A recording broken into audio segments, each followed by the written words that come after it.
Jadi bukan semua makanan yang bisa dimakan itu adalah makanan. Kadang-kadang itu bukan makanan. Karena sudah tidak ada nilai nutrisinya di sana. Jadi mungkin Ibu harus belajar untuk apalagi salah satu fungsi tugas Ibu setiap hari adalah memasak ya. Kalau kita ingin membantu memberikan nutrisi, nah yang baik terhadap anak kita, kita harus mengerti makanan itu pengolahan makanan atau makanan apa saja yang memberikan nutrisi yang lebih baik atau makanan apa saja yang perlu dihindari. Karena nutrisi ini juga kalau mungkin Ibu lihat di summary-nya laporan asiranya Dr. Ali yang terakhir itu ada nutrisi. Kalau nutrisi anak ini tidak tercukupi, ya otomatis perkembangan anak kita juga tidak sempurna, ya apalagi di kondisi di kasus anak kita gitu ya. Anak kita memerlukan nutrisi yang jauh lebih bagus. Maka dari itu Ibu saya sarankan mulai belajar makanan-makanan apa saja yang bisa mendukung nutrisi. Kecukupan nutrisi anak kita.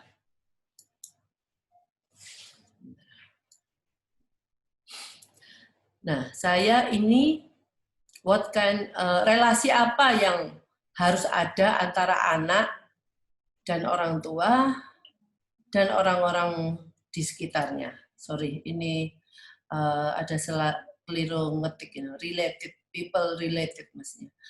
Jadi saya membicarakan ini semua itu karena apa? Sepertinya ini adalah suatu hal yang juga sama pentingnya dengan cara kita untuk caranya gimana ya? Kalau anak saya punya problem seperti ini, caranya bagaimana? Cara itu adalah suatu cara, tetapi cara ini tidak akan berhasil kalau kita tidak punya sesuatu yang lain seperti yang saya bicarakan di sini. Kalau Ibu tidak punya relasi yang baik dengan anak, cara apapun itu selalu akan ditolak anak sebelum dia melihat, sebelum Ibu bisa mengajar, masuk lebih dalam ke anak. Maka dari itu, sebelum kita membicarakan banyak cara, kalau ada orang tua yang cuman dia datang ke anak pada waktu hanya untuk memarahin anak.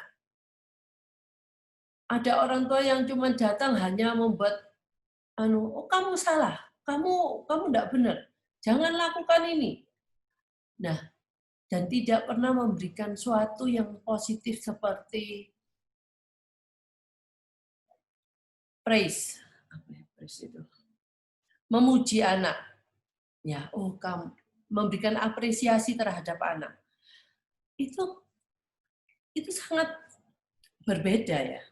Dengan kalau mamanya, jadi respon anak itu nanti akan sangat berbeda kalau Anda Ibu mempunyai relasi yang baik atau buruk dengan anak kita.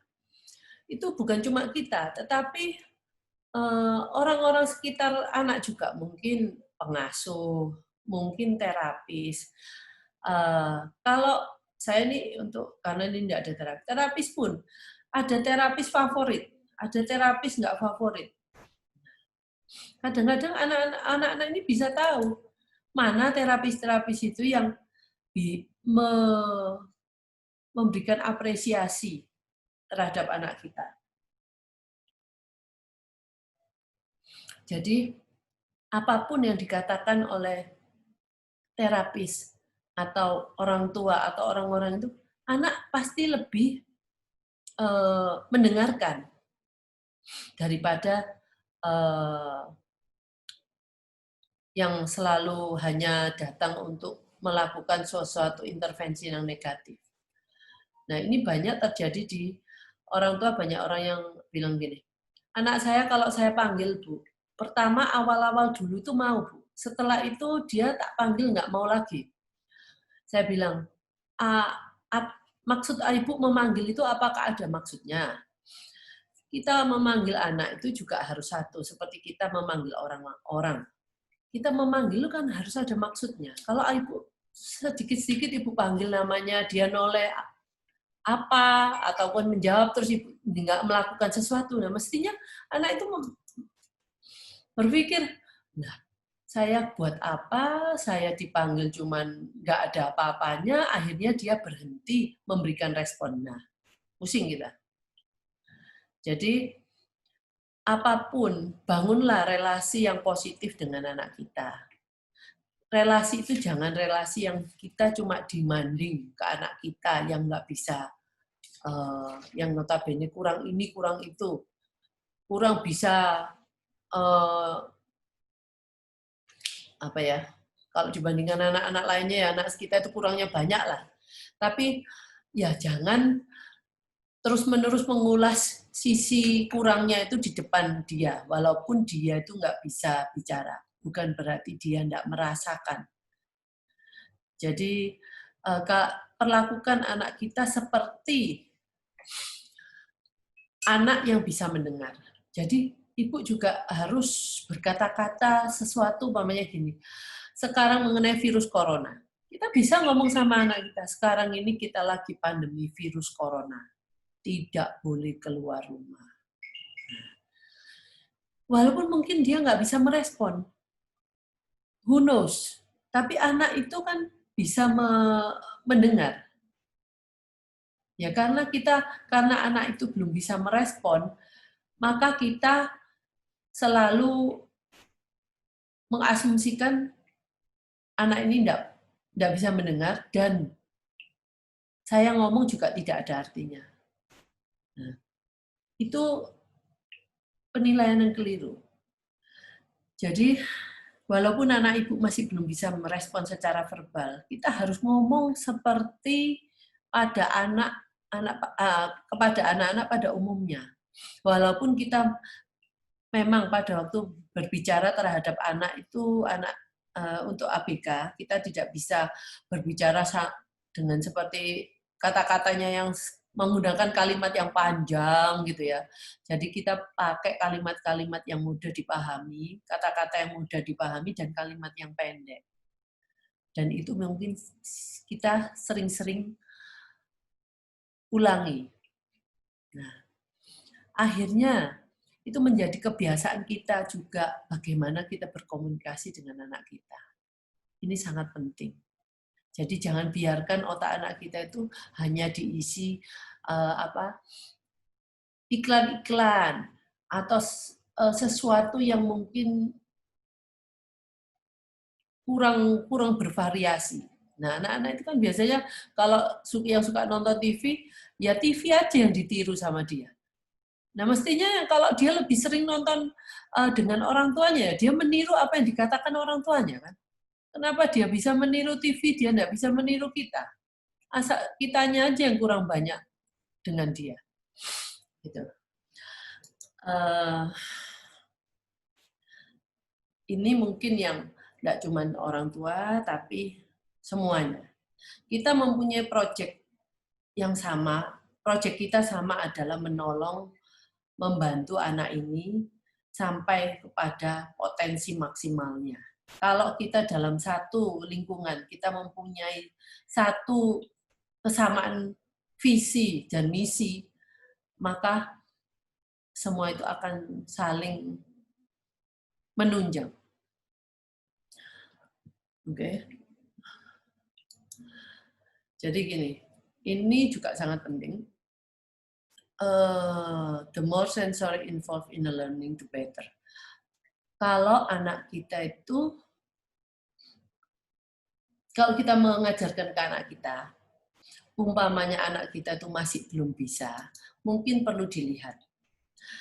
Kalau kita mengajarkan apel, kalau zaman dulu kita di sekolah mungkin ngajarin apel itu ditaruh di gambar di buku gitu ya. Mungkin bukunya juga waktu zaman dulu nggak ada warnanya, cuman warnanya putih hitam. Jadi apelnya itu kelihatannya ya hitam-hitam gitu. Kalau untuk ABK kan lihat apel warna hitam, ini dikatain apel. Terus habis itu kita ke supermarket, carilah apel yang warnanya hitam seperti itu. Dia nggak ada. Nah, jadi ini artinya apa? Kalau kita mau memberikan pelajaran, maksimal itu jangan dengan satu sensori saja. Sensori kita itu kan sebenarnya ada 5 yang terlihat. Sebenarnya ada 7, yang 2 ini nggak terlihat. 5 sensor ini pergunakan untuk mendapatkan, untuk bisa mendapatkan pembelajaran itu. Jadi seperti gini, contohnya kalau ibu mau ngajarin apel. Apel itu jangan cuman diperlihatkan dalam gambar, warnanya merah. Perlihatkanlah secara 3 dimensi, di mana anak itu bisa meraba, jadi sensor perabanya juga merasakan. Dia juga mungkin bisa melihat dengan lebih jelas bahwa apel itu ada agak shiny, berkilap, mengkilap, dan dia bisa menciumnya, dan mungkin bisa dipotong dan dia merasakan, oh ada apel yang manis saja, ada apel yang agak asam-asam, dan teksturnya dalamnya apel itu seperti apa. Nah, itu semua sensor ikut serta mendapatkan informasi mengenai apel. Jadi sensor penglihatan mendapatkan penglihatan secara visual, sensor auditori ibu apel dia mendapatkan input auditori, habis itu sensor peraba, perasa, penciuman semua mendapatkan masukan dari apel itu. Jadi di sana anak ini akan lebih bisa menangkap apa itu apel. Nah, itu Anda bisa lakukan di rumah, nggak harus nunggu diajarkan di tempat terapi, tetapi mengajarkannya jangan cepat-cepat. Jadi ngomongnya juga agak pelan, intonasinya pelan, dan ada penekanan. Dan buatlah itu fun. Jadi konteksnya orang tua, dan kalau untuk hubungan orang tua dengan anak ini, kedua belah pihak itu harus saling menikmati pada waktu pembelajaran itu. Orang tua juga akan harus menikmati bahwa momen-momen tersebut. Yang tujuan kita yang awal itu adalah yaitu kedua belah pihak bisa menikmati. Yang kedua baru anak kita itu bisa mencapai goal yang bisa yang kita harapkan. Jadi pada waktu kita dengan anak-anak ini jangan berpikir goal terus. Yang harus pertama harus dinikmati dulu. Setelah nanti kita bisa menikmati ke momen itu, kita mau mengulang kembali juga tidak asal-asalan. Biasanya kadang-kadang orang tua berusaha menghindar, dengan banyak alasan lah. Saya kan masih harus kerja, saya kan masih harus masak. Karena mereka sebenarnya orang tua juga nggak menikmati. Anak juga berusaha menghindar. Akhirnya tidak terjadilah relasi dengan anak. Yang akan sebenarnya relasi ini akan menunjang improvement anak. Banyak hal yang akan bisa terjadi yang kita lakukan kalau relasi itu sudah terbentuk. Nah, salah satunya adalah penggunaan semua sensori kita untuk proses belajar itu. Kalau tidak bisa 5-5-nya, ya paling sedikit lebih dari 1 sensor yang terlibat. Biasanya yang paling banyak auditory dan visual.